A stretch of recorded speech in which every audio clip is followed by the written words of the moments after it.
శంకరాయ చ మయస్కరాయ చ నమః శివాయ చ శివతరాయ చ భవహరాయ చ మహాప్రాణదీపం.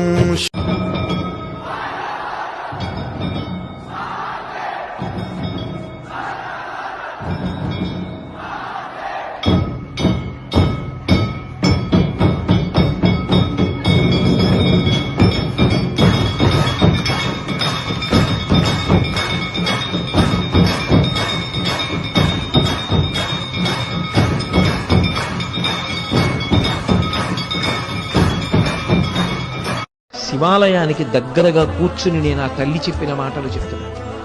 ఆయన అనుగ్రహం కలిగిందా, మహావిద్వాంసుడు, 7 తరాల్ని ఉద్ధరించగలిగినటువంటి వాడు, గొప్ప ధర్మైకనిష్ఠుడు, కొడుకు